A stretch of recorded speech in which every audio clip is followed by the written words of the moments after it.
స్టాలిన్ కూడా సిఐఏ ఏజెంటా అనేది ఇంకా దృఢపడాల్సి ఉంది. వాస్తవంగా చూస్తూ ఉంటే ఈ యొక్క ద్రవిడ అంటే మన దీంట్లో పెరియార్లు బాగా ఈ ద్రవిడ ఉద్యమాన్ని సాగించాడు.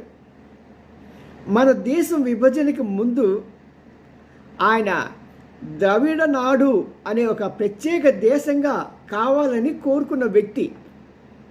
దానికోసం జిన్నా యొక్క సహాయం కూడా అడిగాడు. జిన్నా కూడా ఎస్ అన్నాడు. కానీ ప్రధానమంత్రి నెహ్రూ అప్పుడు ఏం చేశాడంటే, నువ్వు కనుక ఆ విషయాల్లో తలదూర్చావనుకో పాకిస్తాన్ అనే విషయం నీకు ఇంక దక్కదు, నీకు ఏది కావాలో తేల్చుకో అంటే అప్పుడు ఈ యొక్క ద్రవిడ నాడుని వదిలేశాడు. ఆ పాకిస్తాన్ని పట్టుకున్నాడు.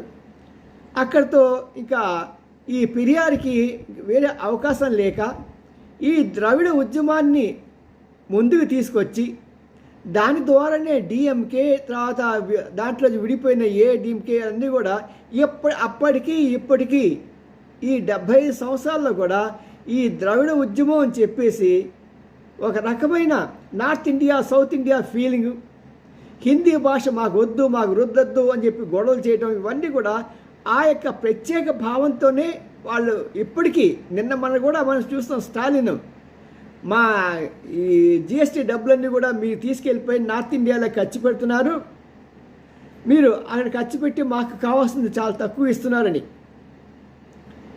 స్టాలిన్ గుర్తుపెట్టుకో, తమిళనాడు నుంచి ఎంతమంది మెడ్రాస్ రెజిమెంట్ ఉన్నా సరే ఎంతమంది సైనికులు మీరు పంపించారు.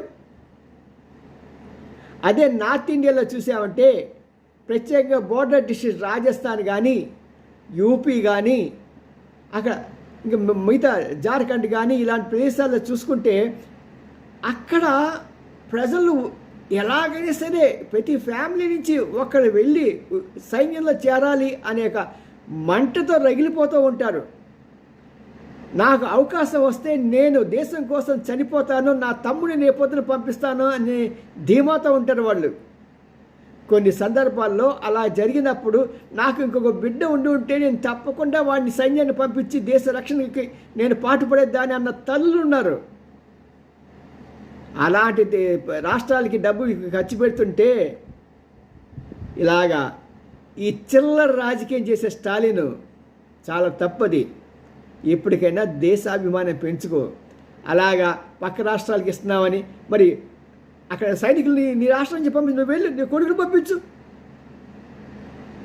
ఇవి చేయరు.